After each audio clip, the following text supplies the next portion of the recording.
नमस्कार, स्वागत है आपका ईटी नाउ स्वदेश पर। आप देख रहे हैं मिड कैप मसाला। मैं हूं आपके साथ अशेषा अध्वर्यु और अगले आधे घंटे में हम आपको बताएंगे मिड कैप में एक्शन कहाँ है। हमारे साथ कुछ मेहमान भी जुड़ेंगे जो आपको ट्रेडिंग आइडियाज देंगे। लेकिन सबसे पहले बाजार पर नजर डालते हैं। काफ़ी अच्छा दिन है भारतीय बाजारों के लिए। फिर से रिकॉर्ड ऊंचाई पर भारतीय बाजार। निफ्टी की बात करें तो करीब 80 अंकों की तेजी के साथ 25,850 के पार पहुंच चुका है। निफ्टी बैंक की बात करें तो पिछले हफ्ते तेजी थी, आज भी कंटिन्यू होती हुई नजर आई। 150 अंकों की तेजी के साथ 53,950 के पार निफ्टी बैंक भी पहुंच चुका है। अक्रॉस द बोर्ड आईटी को छोड़कर सभी सेक्टर्स में आज अच्छा खासा एक्शन है। कुछ स्टॉक स्पेसिफिक मूवर्स की बात करें तो एनर्जी रिलेटेड स्टॉक्स में काफ़ी अच्छा एक्शन दिखा है। ओएनजीसी 3% की तेजी के साथ निफ्टी का टॉप गेनर। इसी के साथ एसबीआई, एमएनएम और बजाज ऑटो, इन शेयरों में भी अच्छा खासा एक्शन दिखा है। लूजिंग साइड की बात करें तो आयशा मोटर्स 1.5% की गिरावट के साथ कारोबार। इसी के साथ आईसीआईसीआई बैंक, इंडस बैंक और एचसीएल टेक में भी थोड़ी सी कमजोरी दिखी है। जैसे मैंने बताया, आईटी सेक्टर में कमजोरी है। निफ्टी आईटी इंडेक्स एक अकेला सेक्टर है जो लाल निशान में आज के ट्रेडिंग सेशन में कारोबार कर रहा है। और कुछ इंडिविजुअल मूवर्स की बात करें तो एचसीएल टेक निफ्टी के टॉप लूजर्स में शामिल है। इसी के साथ टेक महिंद्रा और एलटीआई माइंट्री में भी कमजोरी दिखी है। गेनर्स में पीएसयू बैंकिंग शेयरों में पिछले हफ्ते कमजोरी थी, लेकिन आज काफ़ी एक्शन दिखा है। Indian bank, Maharashtra bank, Punjab and Sind bank कुछ टॉप गेनर्स है निफ्टी पीएसयू इंडेक्स से। तो काफ़ी एक्शन है। इंडिविजुअल स्टॉक मूवर्स भी काफ़ी ज़्यादा है। लेकिन सबसे पहले नज़र डालेंगे मिड कैप के उन 3 स्टॉक्स में जहां पर काफ़ी एक्शन है। सबसे पहले बात करेंगे ग्लेनमार्क फार्मा की, जहां पर काफ़ी एक्शन दिखा है आज के ट्रेडिंग सेशन में। ग्लेनमार्क फार्मा यूएस एफडीए से फॉर्म 483 मिला है 0 ऑब्जर्वेशंस के साथ। कंपनी की जो फॉर्मुलेशंस मैन्युफैक्चरिंग फैसिलिटी है औरंगाबाद में, उसके लिए एक पॉजिटिव आउटकम, जिसके चलते ब्रोकरेज रिपोर्ट्स भी आई है। काफ़ी पॉजिटिव ब्रोकरेज रिपोर्ट्स, जिसके चलते करीब 5% की तेज़ी ग्लेनमार्क फार्मा पर मिली है। इसके अलावा फोकस करेंगे इंडस टावर्स पर। पिछले कुछ दिनों से फोकस में रहा है, आज भी फोकस में है। इंडस टावर्स ब्रोकरेजेस की बुलिश रिपोर्ट आई है। सिटी ने खरीदारी की राय दी है। 500 रुपये प्रति शेयर का लक्ष्य रखा है, जिसके चलते इंडस टावर्स में भी आज एक्शन है। इसके अलावा ऑर्डर विंस के दम पर बीएचईएल, जहां पर कंपनी को एनटीपीसी से 6,100 करोड़ के नए ऑर्डर्स मिले हैं। 800 मेगावाट का थर्मल पावर प्रोजेक्ट लगाने के लिए ये ऑर्डर मिला है। तो बीएचईएल ऑर्डर विंस के दम पर स्टॉक फोकस में है। लेकिन बाजार पर विस्तार में चर्चा करने के लिए अब हमारे साथ कुछ मेहमान भी जुड़ चुके हैं। रचना वैद्य, फाउंडर डी स्ट्रीट विनर्स की, बहुत बहुत शुक्रिया समय निकालकर हमारे साथ जुड़ने के लिए। सबसे पहले तो इंडेक्स लेवल पर ही राय दीजिए। ब्रॉडर मार्केट्स में काफ़ी अच्छा एक्शन है। निफ्टी पर अपनी राय दीजिए और इसी के साथ मिड और स्मॉल कैप इंडेक्स पर भी क्या रणनीति बनानी चाहिए वो भी बताएं। जी, good afternoon and thanks for having me here. And जहाँ तक ओवरऑल मार्केट पे ब्रॉडर लेवल पे सलाह की बात है, तो हम ये कहेंगे कि मार्केट में इस टाइम पे निफ्टी की जो मूवमेंट है वो आगे और कंटिन्यू होने का चांसेस पूरा है। और वो इसलिए क्योंकि जो 2 दिन पहले हमने 20 सितंबर को जो बड़ी सी ग्रीन बार देखी थी, that was a breakout candle. और वो ब्रेकआउट कैंडल फर्स्ट कैंडल है फ्रॉम द कंसोलिडेशन जो पिछले कुछ दिनों से, कुछ हफ्तों से चल रहा था। असेंडिंग ट्रायंगल में से ये ब्रेकआउट आया है जो 20 सितंबर को फ्रक्टिफाई हुआ है। तो आगे इसमें फॉलो थ्रू के पूरे चांसेस है, जो हमारी मार्केट को 26,000 और 26,120 की तरफ नियर फ्यूचर में, काफी नियर फ्यूचर में लेके जा सकते हैं। तो इसीलिए यहाँ पे हमारा रुझान पॉजिटिव साइड पे रहेगा। कंटिन्यूटी के एक्सपेक्टेशंस रहेंगे। 26,120 तक का टारगेट रहेगा और डाउन साइड पे सपोर्ट के लिए 25,600 के नंबर को हम ध्यान में रखेंगे। बिल्कुल, तो ये कुछ लेवल्स है इंडेक्स लेवल पर जहां पर आपको नज़र रखनी चाहिए। लेकिन आगे बढ़ते हैं, हमारे सबसे पहले खास सेगमेंट पर फोकस करते हैं, 3 घंटे का ट्रेड।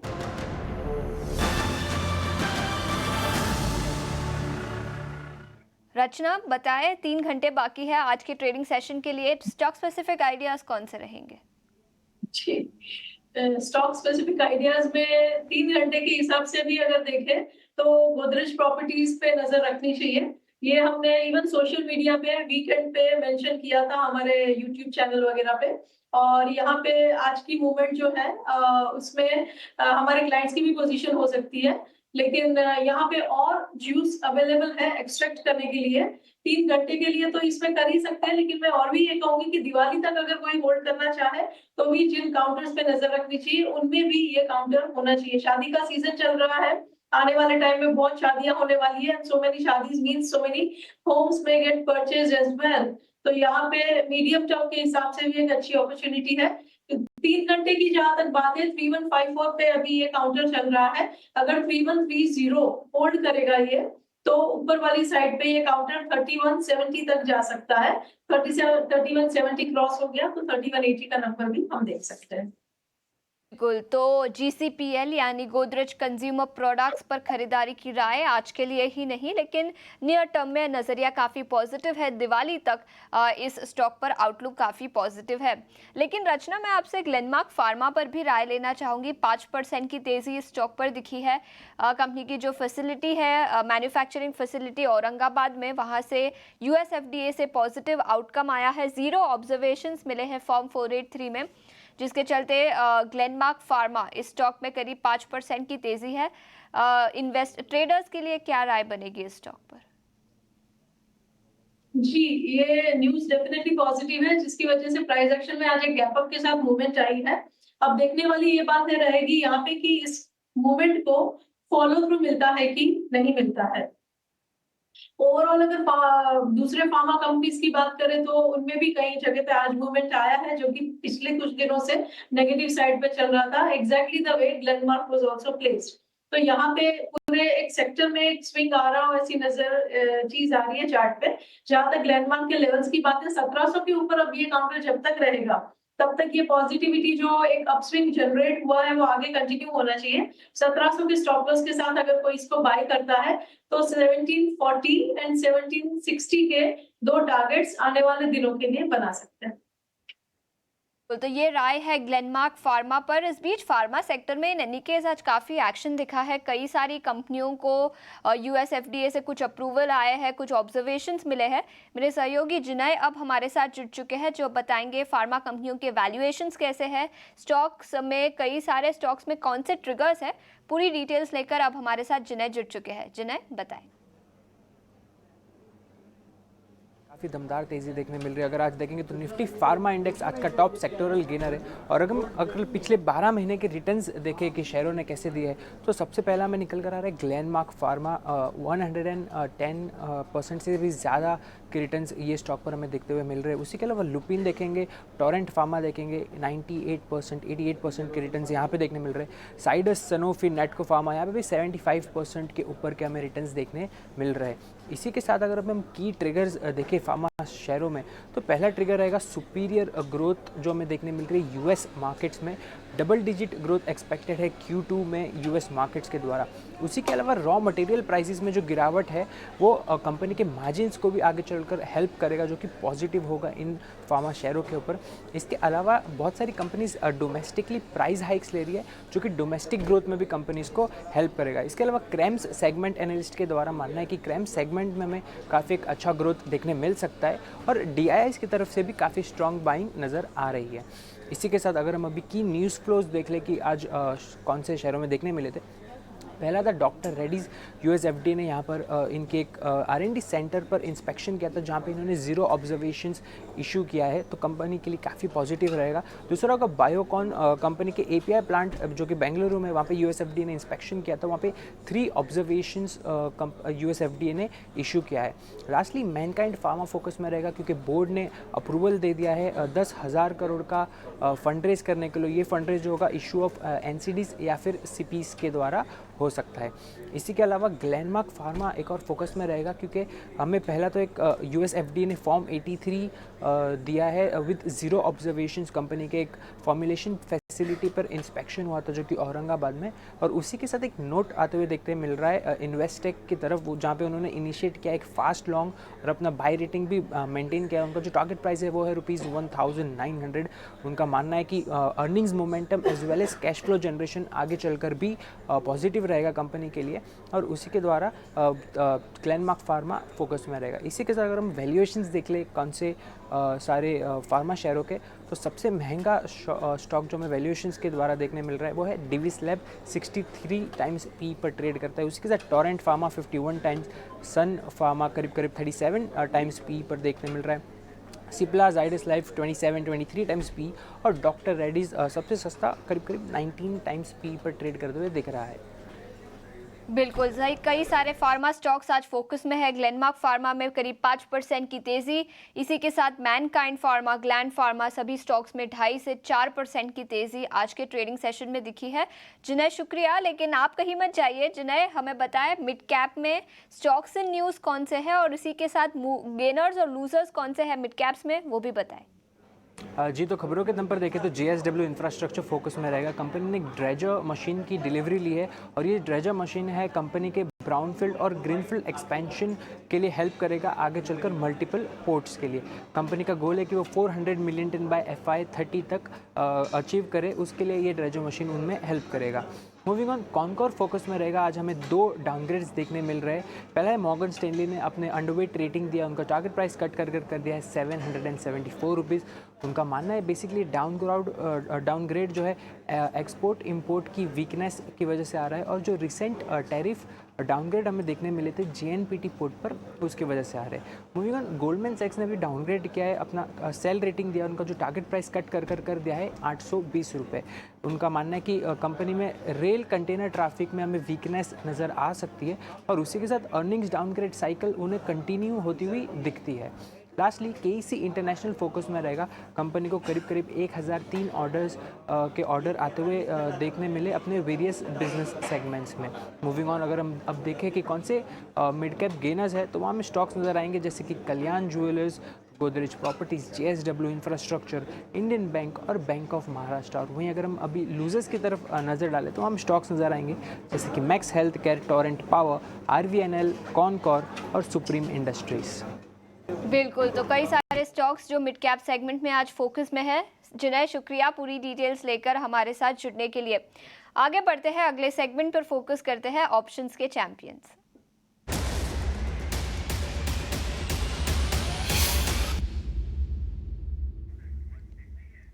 और इस घंटे के ऑप्शंस के चैंपियंस बताने के लिए हमारे साथ कोटक सिक्योरिटीज के अमोल आठवले जुड़ चुके हैं। Amol, good afternoon. सबसे पहले बाजार पर राय दीजिए और इसी के साथ FNO में स्टॉक स्पेसिफिक आइडियाज कौन से रहेंगे वो भी बताएं।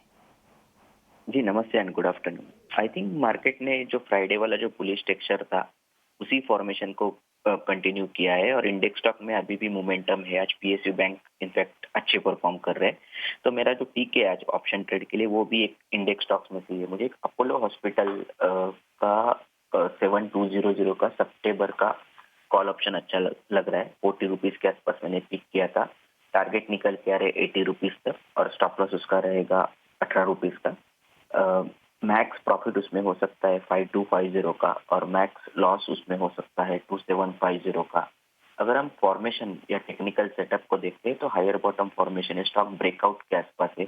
अगर ये आई थिंक 7150 के ऊपर सस्टेन होता है स्टॉक, तो आई थिंक स्टॉक में एक ब्रेकआउट टेक्सचर में एक एक्टिविटी आने के बुलिश साइड में चांसेस फिलहाल ब्राइट लग रहे हैं।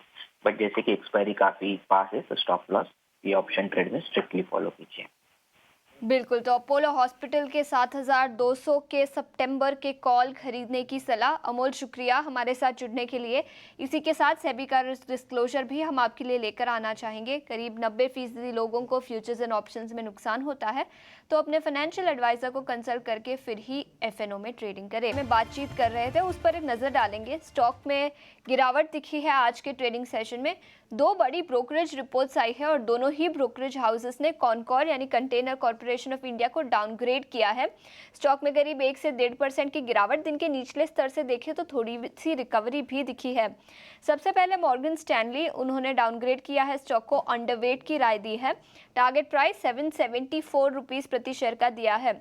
उनका मानना है कि एक्सपोर्ट इंपोर्ट वॉल्यूम्स में काफ़ी वीकनेस रही है पिछले कुछ दिनों से, जिसके चलते JNPT पर टैरिफ्स घट चुके हैं। इसी के साथ गोल्डमैन सैक्स ने भी स्टॉक को डाउनग्रेड किया है, बिकवाली की राय दी है।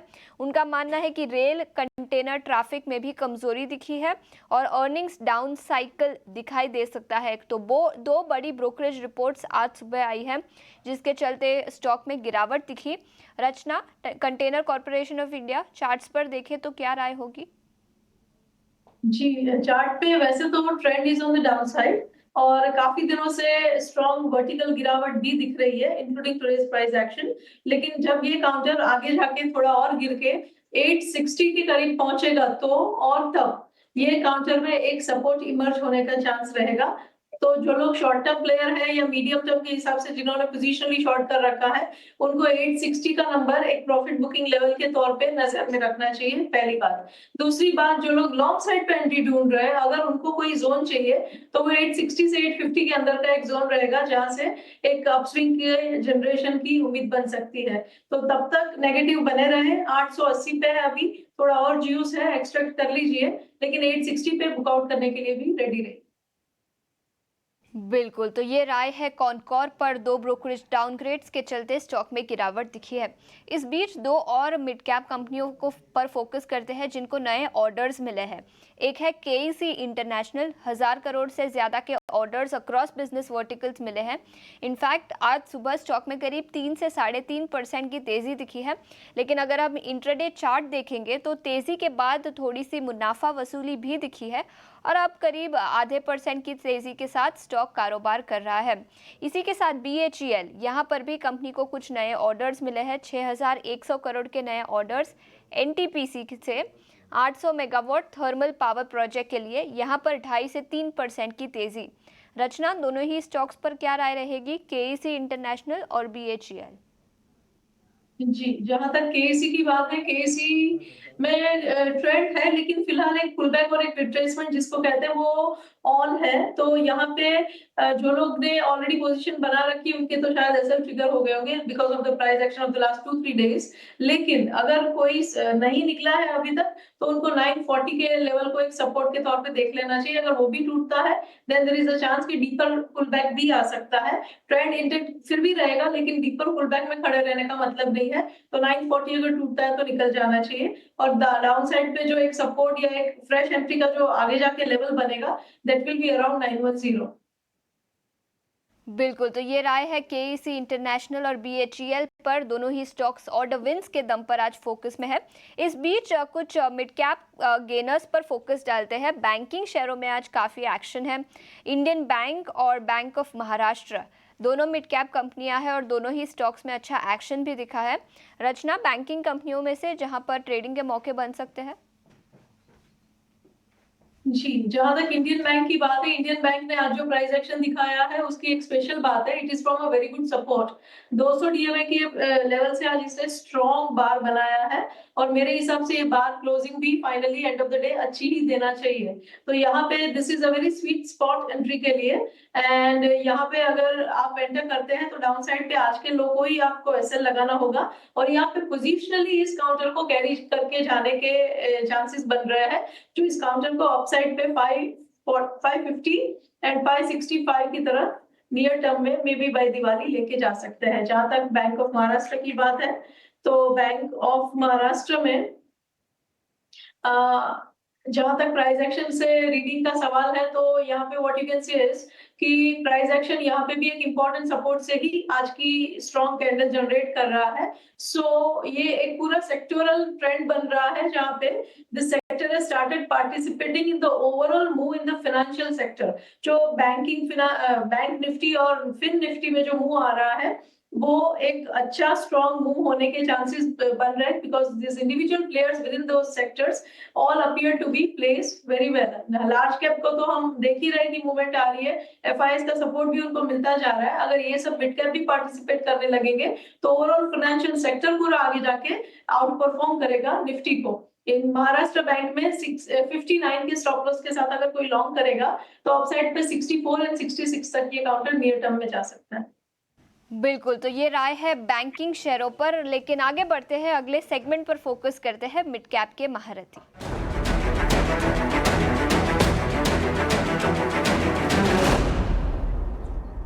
और आज मिड कैप के महारथी बताने के लिए हमारे साथ गौरांग शाह जुड़ चुके हैं। गौरांग, बताएं कौन से स्टॉक स्पेसिफिक आइडियाज रहेंगे? बहुत बहुत धन्यवाद आपका। तो बुनियादी दर के आधार पर मिड कैप के फार्मास्यूटिकल क्षेत्र की एक मिड कैप कंपनी है जिसका नाम है ग्लैंड फार्मा लिमिटेड, 2000 के पार के लक्ष्यांक है लंबी अवधि के लिए। ये कंपनी मुख्य तौर पर एक्टिव फार्मास्यूटिकल इंग्रेडिएंट्स बनाती है जिसे हम एपीआई कहते हैं, और आर&डी में बहुत बड़ा कामकाज है। सीडीएमओ में भी इनका कामकाज बहुत बड़ा है, और संभवतः ये कि आने वाले समय में जिस प्रकार से नए प्रोडक्ट्स लॉन्च होंगे बाजार में, उसको लेकर के इनके जो नतीजे हैं उस पर एक सकारात्मक असर पड़ेगा। और निरंतर अगर आप देखें तो इस कंपनी के नतीजे इस वित्तीय वर्ष के पहली तिमाही में और पिछले वित्तीय वर्ष में काफी अच्छे आए थे, और 60 से ज्यादा देशों में ये अपना कामकाज फैला रही है, कारोबार कर रही है, देश में विदेशों में। तो लंबी अवधि का नजरिया है तो खरीदारी की राय है, और 215 के आसपास के लक्ष्यांक है बुनियादी दर के आधार पर।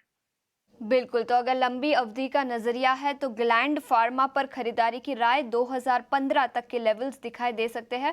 गौरांग, शुक्रिया हमारे साथ जुड़ने के लिए।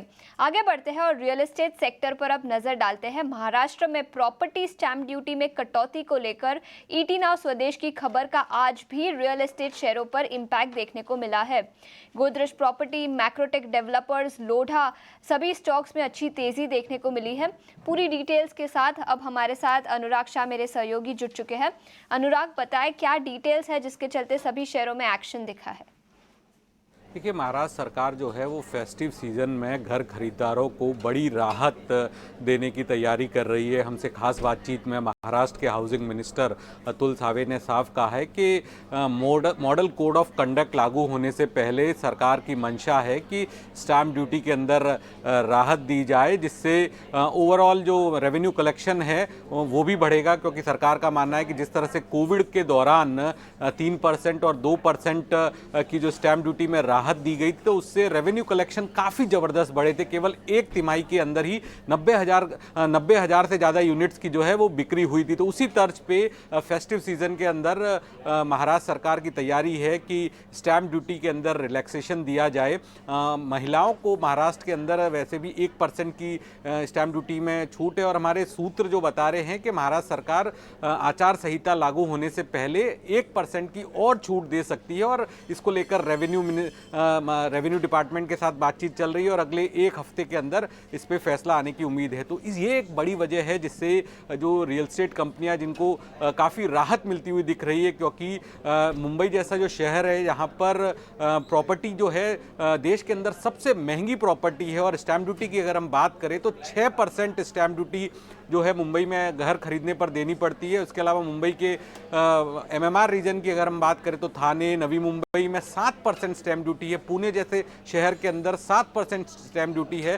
तो घर खरीदारों को अगर 1% की भी अगर छूट दी जाती है तो डेवलपर्स का कहना है कि वो भी जो है वो कुछ ऑफर देंगे, और अपनी सेल्स बढ़ाने के लिए उनके लिए काफ़ी बढ़िया मौका होगा। इसके अलावा हाउसिंग मिनिस्टर ने एक और बड़ी बात ईटी नाउ स्वदेश से कही है कि अगले 2 हफ्ते के अंदर जो सरकार की मंशा है नई हाउसिंग पॉलिसी को भी लागू करने की, उसका ऐलान करने की, और हाउसिंग पॉलिसी के अंदर उन्होंने जो प्रीमियम चार्जेस होते हैं उसमें कटौती की बात की गई है। तो जो मुंबई के अंदर एक प्रोजेक्ट कॉस्ट का 30 से 40% जो प्रीमियम चार्जेस में देना होता है, तो प्रीमियम चार्जेस में भी अगर कटौती होती है तो ओवरऑल जो प्रोजेक्ट कॉस्ट है वो कम होगी, और उससे डेवलपर्स को फायदा होगा, और डेवलपर्स उस फायदे को ग्राहकों को भी पास ऑन करेंगे। तो होम बायर से उनको भी फायदा होगा। तो आने वाले दिनों में हम देखेंगे कि जो मुंबई का रियल एस्टेट है या फिर जो महाराष्ट्र में घर खरीदने वाले लोग हैं उनको फेस्टिव सीजन के अंदर बड़ी सौगात मिलेगी। बिल्कुल, बड़ी खबर रियल एस्टेट प्लेयर्स के लिए, जिसके चलते सभी स्टॉक्स में भी आज एक्शन दिखा है। स्टैम्प ड्यूटी घटाने की उम्मीद लगाई जा रही है। बहुत बहुत शुक्रिया पूरी डिटेल्स लेकर हमारे साथ जुड़ने के लिए। लेकिन इतना ही समय था हमारे पास इस शो पर। रचना, शुक्रिया अपना समय निकाल कर जुड़ने के लिए।